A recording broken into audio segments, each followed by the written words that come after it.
में जब बढ़े तो कष्ट सबसे ज्यादा किनको होता है? कष्ट सबसे ज्यादा पड़ोसियों को होता है। और साफ पड़ोसियों को कष्ट होता रहे तो ठीक है, लेकिन पड़ोसियों के साथ साथ परिवारी वाले लोगों को भी कष्ट होने लगता है। क्योंकि परिवार के लोग चाहते हैं हमारे सामने गिड़गिड़ाते रहो, मांगते रहो, और जब तक उनके सामने गिड़गिड़ाते और मांगते रहोगे तब तक तो वो ठीक है। जिस दिन तुम उस लायक हो जाओगे, उनसे मांगना बंद कर दोगे, उसी दिन वो तुमसे खिलाफ हो जाएंगे, खिलाफ।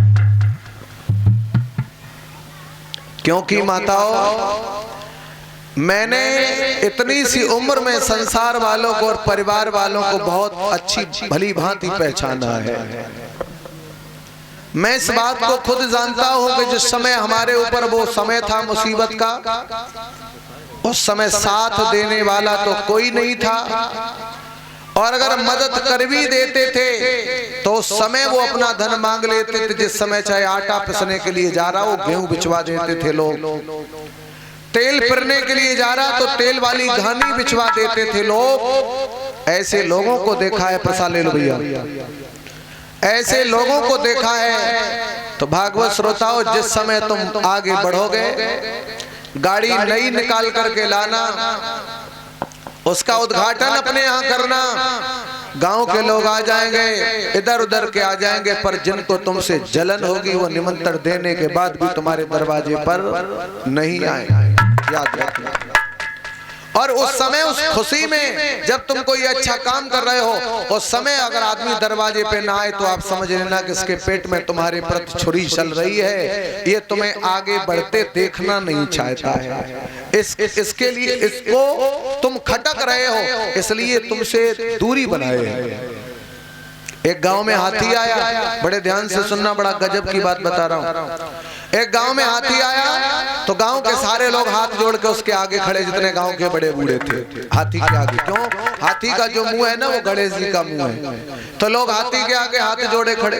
अच्छा, गांव के बड़े बूढ़े हाथी के आगे हाथ जोड़े खड़े, और गांव के जितने कुत्ता थे वो सब हाथी के पीछे पड़े।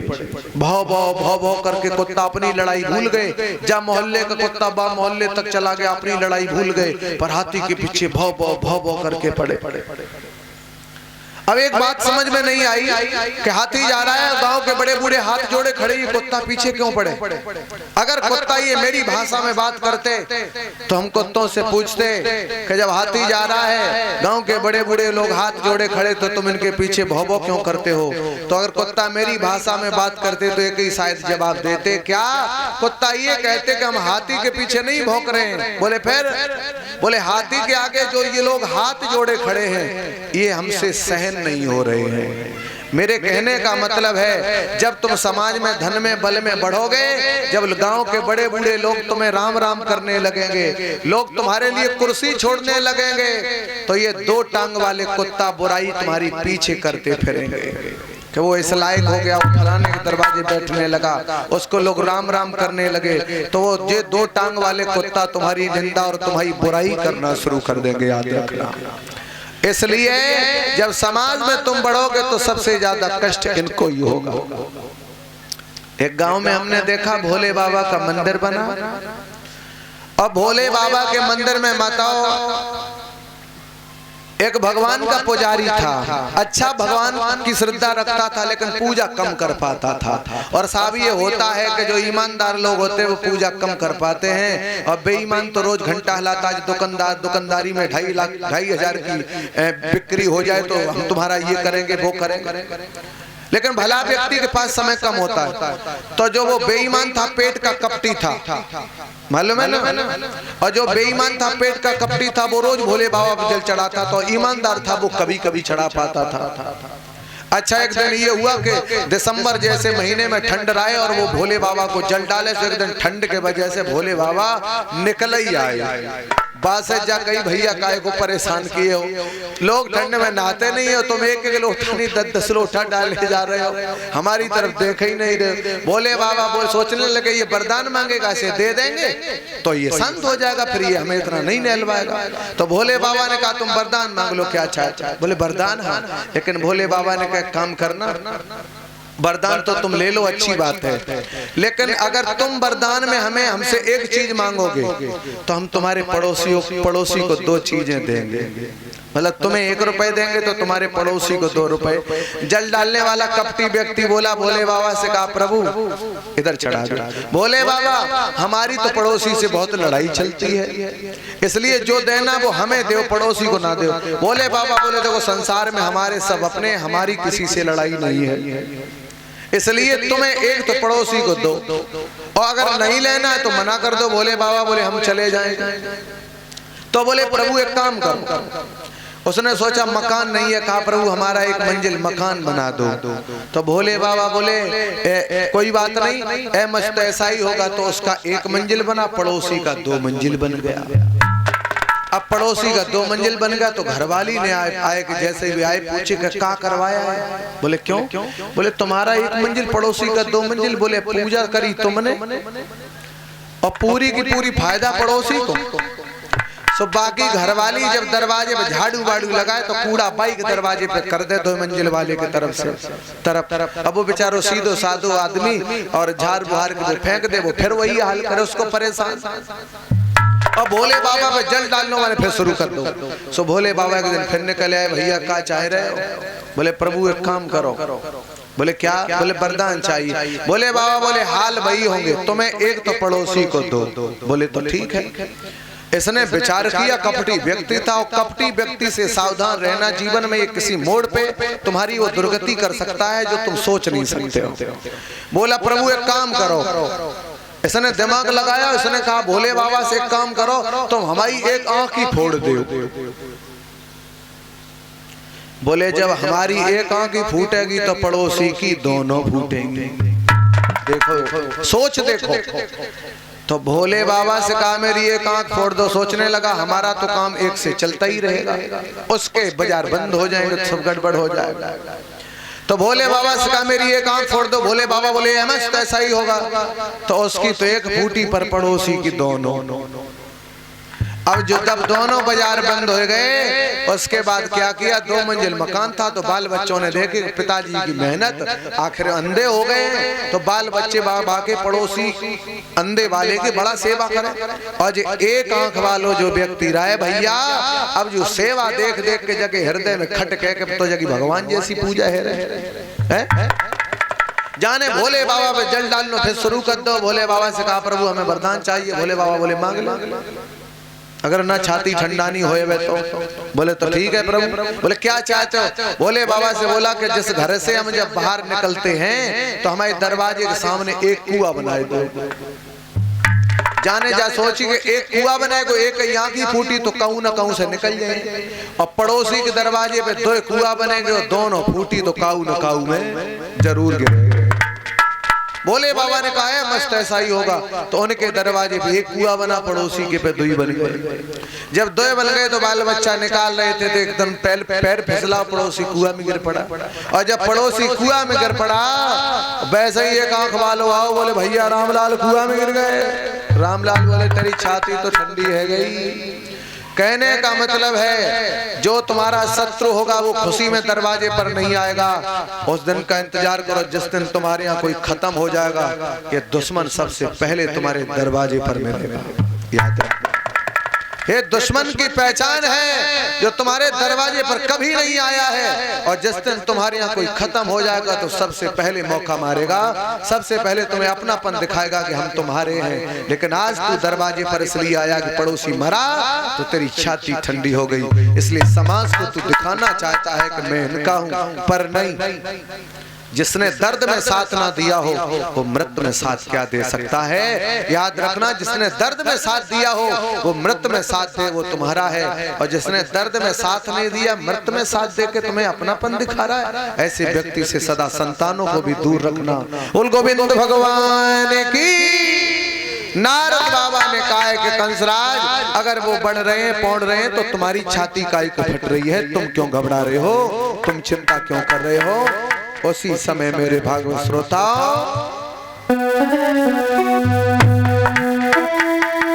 उसी समय कहा है कि वो छोड़ गया है गोकुल को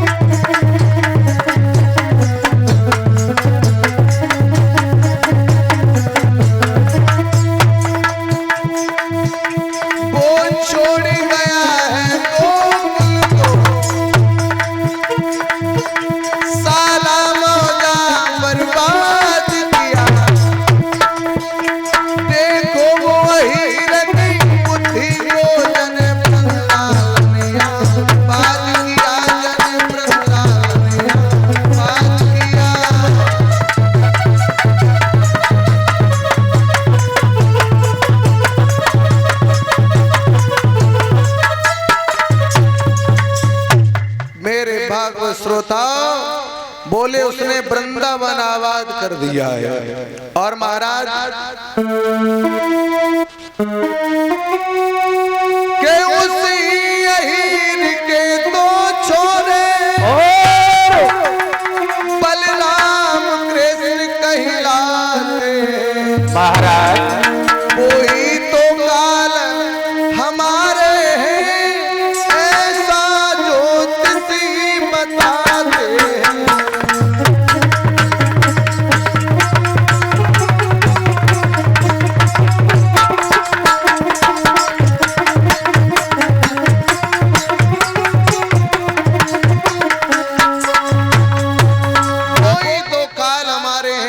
ज्योतिषियों ने बताया है।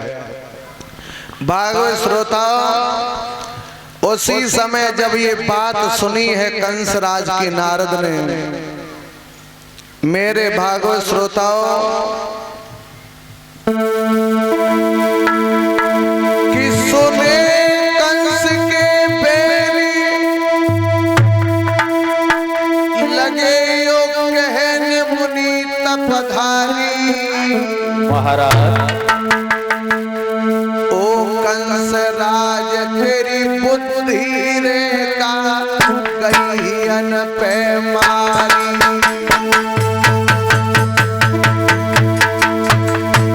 अरे बुद्धि गई मारी अकल गई मारी, बुद्धि गई मारी अकल गई मारी। ओ कंस राज तेरी बुद्धि रे का कहियन पे मारी।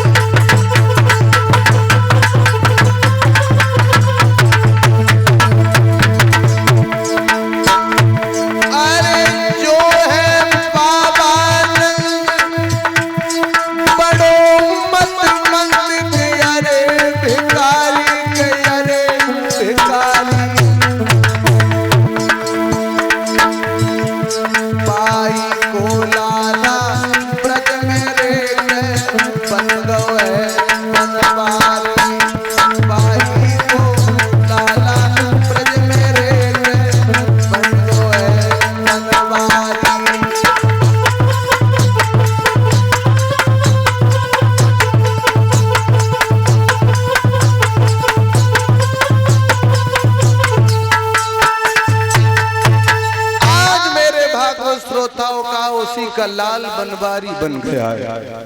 और बनवारी ऐसे नहीं बना है महाराज, उसकी दशा हमें मालूम है कैसी थी कि अरे जन मन मन गाय चराए।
भागवत श्रोताओं का इसने वन वन में गायें चराई हैं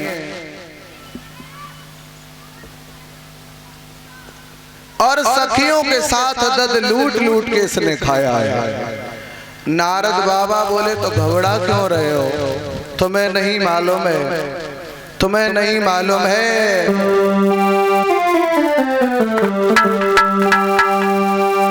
कि बोलो तो क्या बंदल होगा महाराज। मकड़ी के धागा कच्चे से, मकड़ी के धागा कच्चे से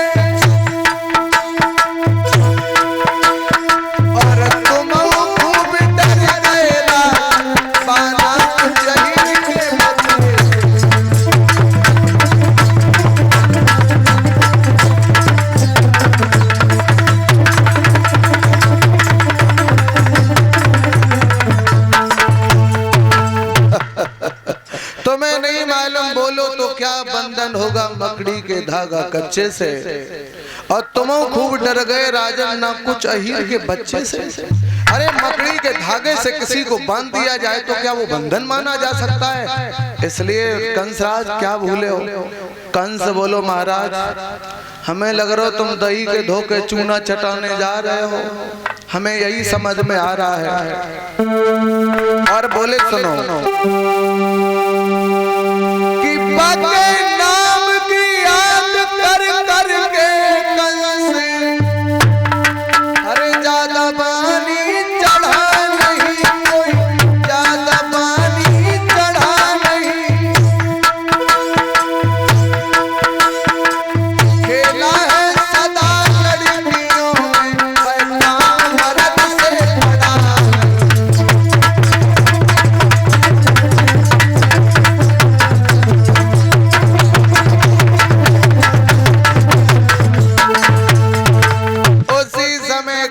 तुम्हें नहीं मालूम है बके नाम की याद कर कर के कंस ज्यादा बानी चढ़ा नहीं।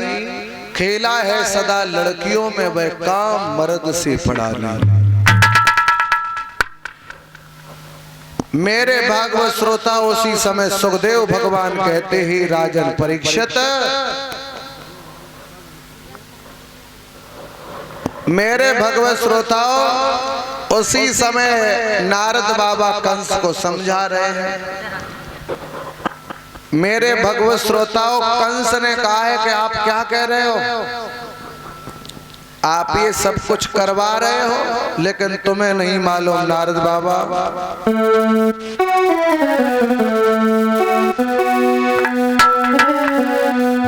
के निशाने पर लगे जाकर उसी को तीर कहते हैं।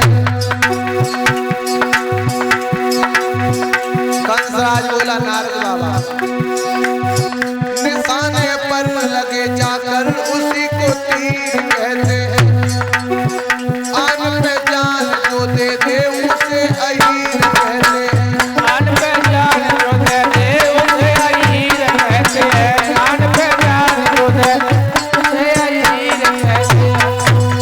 तुम्हें नहीं मालूम है दही के धोखे चूना चटा रहे हो, हालात खराब हो जाएंगे, इसलिए हमें आफत में ना डालो। नारद बाबा बोले काम करो, तुम अपने यहाँ जेल खोलो और पत्र में धमकी भरा पत्र लिख दो कि अगर काली जैसे 2 छपरिया कमल के फूल नहीं आए तो तुम्हें और तुम्हारे परिवारी जनों को जेल में डाल दिया जाएगा। ये धमकी भरा पत्र लिखो।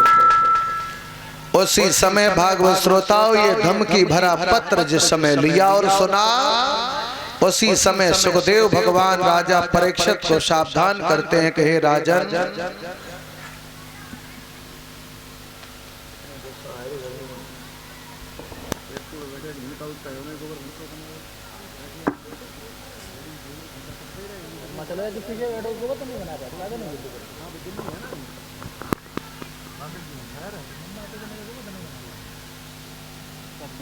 बोलिए वृंदावन बिहारी लाल की, बोलिए गोविंद भगवान की। मेरे भागवत श्रोताओं उसी समय कंस ने और भगवान कृष्ण के लिए वो पाती लिखी है, वो पत्र लिखा है। और पत्र लिख करके जिस समय भिजवा दिया है भगवत श्रोताओं उसी समय कि अरे रोई रोई के गिरा रे उचारी,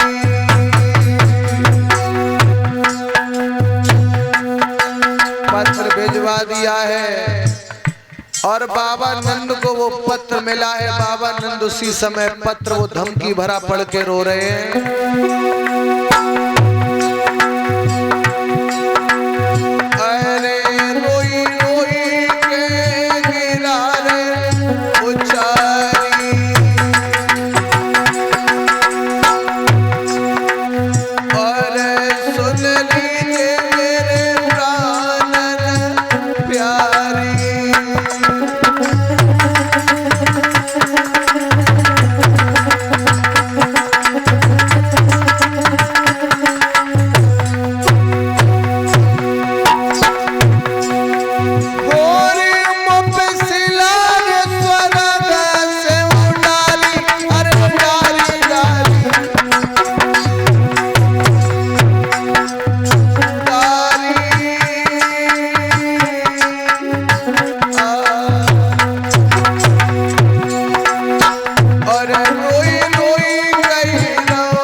समय नारद बाबा ने कंस जब पत्र भेजा, बाबा नंद ने जब पत्र पढ़ा है तो बाबा नंद उसी समय रो रहे हैं।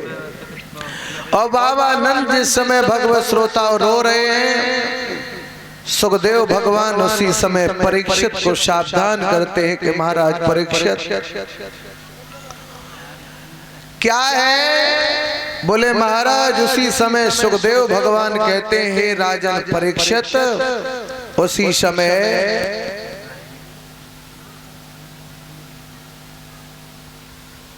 आज उसी समय मेरे भगवत श्रोताओं यशोदा मैया ने बाबा नंद से पूछी है बाबा क्या हुआ, आपकी आंखों में आंसू हैं?